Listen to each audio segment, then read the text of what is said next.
I know, Keefsters. Just when you think you can sit back and rest on your own laurels and look at your fine, great work which you've done for Keith Richards Productions. Me and Keith have nailed out for you all. And then you see, fucking Mila Kunis. Yes, she's lovely, lovely fine lady. She always gets told, shut up, Mag. Well, shut the fuck up to you kike. Why? Because fucking, for one thing, Mag Family Guy is wrongly, let's just celebrate her from now on. Why? Because I fancied her as soon as I saw her. Even as a cartoon of her. Why? Because she reminded me of the girl I loved, but a bit older, and maybe she didn't have the same, she didn't have that toy that she wanted, so she had to fucking survive without it. But she still was cool as fuck, and still looked great in those glasses. Really cool that spring break when she shows her tits and her mum tells her to, and it's like, whoa, gave me a boner. I was only a kid. She's a really fine lady voice. It's Mila Kunis. She's a really fine lady. Shut up, Meg. Well, fucking hell. Shut the fuck. Are you going to say that to Meg and Harvey? Yeah, you might be saying shut up, Meg, but do you know who owns that name? You stupid kike-hole America. America is where I made my fortune. Well, fucking Meghan Harvey is where Meghan Harvey made Meghan Harvey's fortune. On Meghan Harvey's own Meghan Harvey back. Meghan Harvey is tough as shit. Meghan Harvey, and nobody will ever fucking come out to admit this otherwise, other than this, Meghan Harvey is the toughest human being we have on this fucking rock. As in, you come to Britain and you fucking answer to Meghan Harvey and you will end up with a split ballsack, you kike. You might be lucky enough to have Emma fucking make you feel a little bit better, but you're still getting fucking ambulancely fucking escorted out of the house. It's embarrassing. Neighbours are laughing. Children are coming together with their families to point and laugh. It's hilarious for everybody else, but for you, it's extremely embarrassing.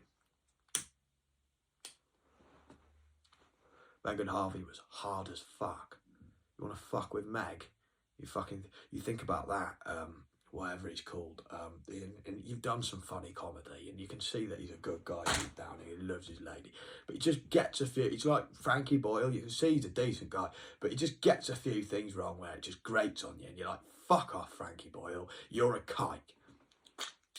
Not funny like Russell Brand or Ricky Gervais for going on about Gabby Logan's hands. I didn't find that funny, nor did Gabby Logan. Me and fucking Tone loved Gabby Logan. Why? Because she was just sick. She reminded us of Nanny, and the fact that her father was a rugby player, it wasn't even anything to do with football, and she knew more about football than most of the pundits of football themselves. That's how good she was. Made us love her even more. And then you started making out that she was a transgender person and she had fucking massive hands.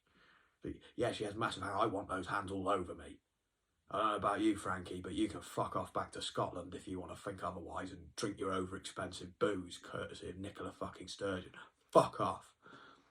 We don't want you if you're going to behave like that towards a national fucking treasure like Gabby fucking Logan. We don't even want you on our television screens, however funny you might have been about fucking with Thatcher. Oh, yeah. But I love Thatcher too. So you fuck with Gabby Logan, you fuck with Thatcher even more. Thatcher's not the problem. Thatcher's not raising the price of your booze. That's a good point. Yeah, who is? Nicola Sturgeon is, but not Thatcher. Thatcher never raised the price of your booze. She understood you needed a drink. Actually, booze was quite cheap in Thatcher's years. Just to get her, back up. The milk might have gone up in price because Paul needed to be paid. But fucking the booze was cheap.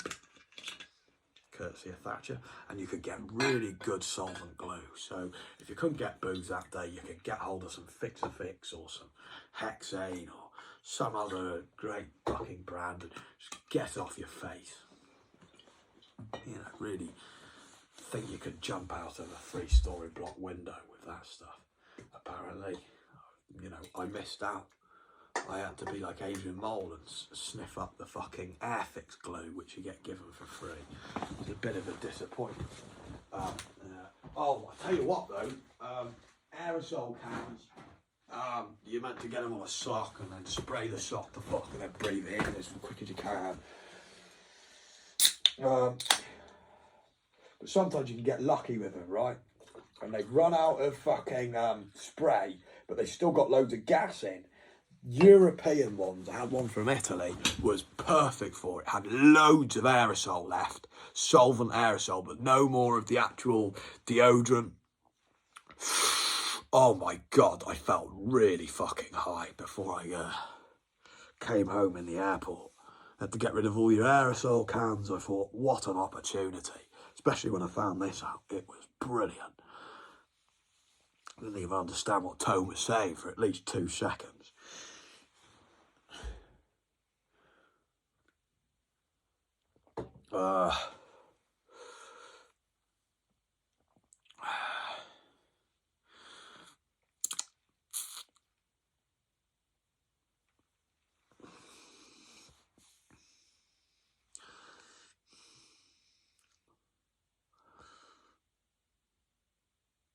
And the other one, I can't remember his name because I always think of Judd Apatow, probably because I'm thinking of better people, because he pisses me off that much, he lets me down that much. When you can tell he's funny, he makes some funny jokes like, this is crap, this is CIA, what the CIA introduced in the black suburbs to keep them poor, basically.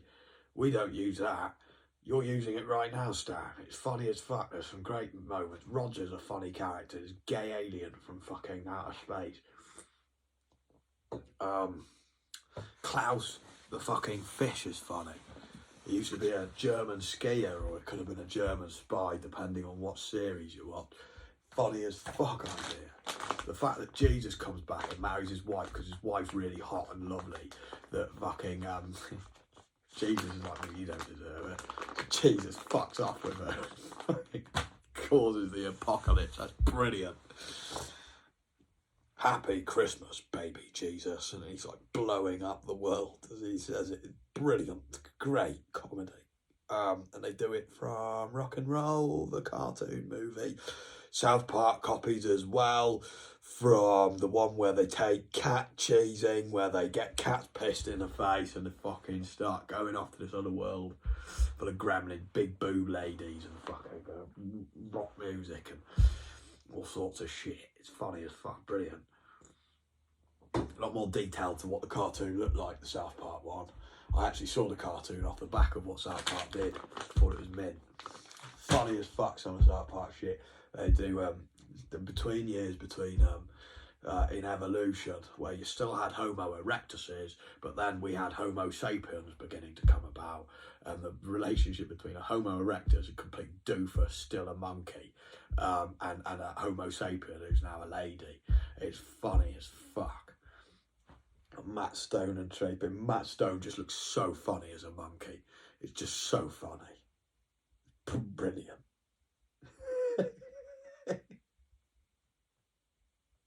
He does it so well. It's comedy gold. Real missed opportunity that they didn't get that out enough.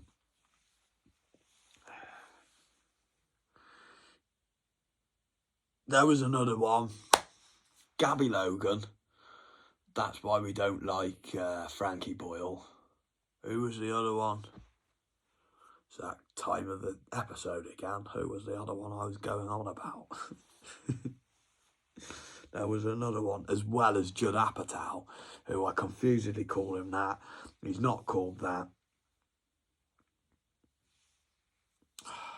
Fuck. I'll watch it back and be like, that's who. Bastard. Little bastard escaped my fucking mouth words. Little cheeky kike. Gabby Logan, Frankie Boyle. Who do not we like? I can't remember.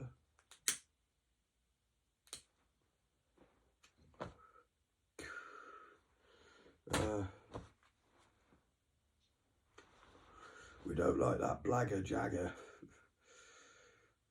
Keep his fucking swagger.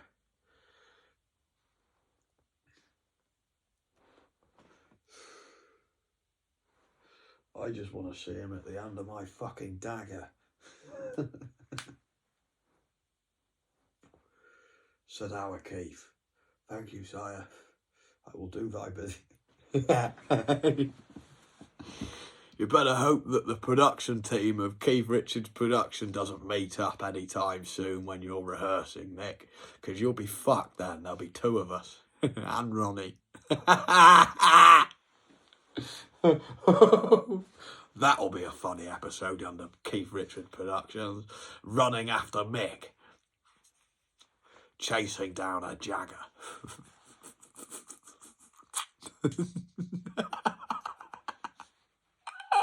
And I'm quick, Mick.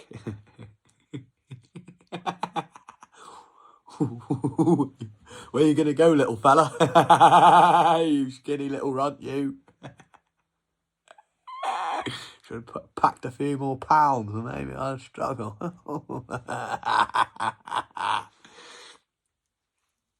Doesn't even let Keith smoke. He has a motorised ashtray which comes to collect his smoke away. Hello, Alex Clara. Doesn't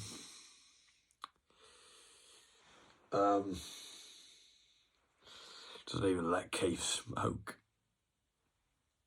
It's like one of the fundamental fucking... I think he's quit now, which is fair play to him, you know. It's like my great-granddad Ernie, just quit like that when they told him, you carry this on, you're going to die. And he just went, boom. Like 89, just quit smoking. He was a chain smoker. You know, Paul and Tone would have to, he'd be there like this, watching the bookies, watching the horses, and Tone and Paul would have to get the ashtray up and flick his ass into the train. He smoked that much because he constantly had, or they'd wipe down his fucking, you know, knitted cardigan or fucking whatever he was wearing that day, because it was full of ash from just not doing what they did, get the ash from his fag. He just really good at smoking and holding, like Keith is really good at smoking it in his mouth and holding it and doing other things while still smoking it. It does look sick. Whether it's bad for me or not.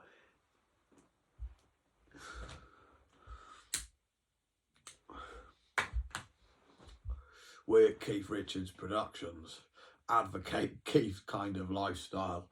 We think it's very rock and roll and we like it.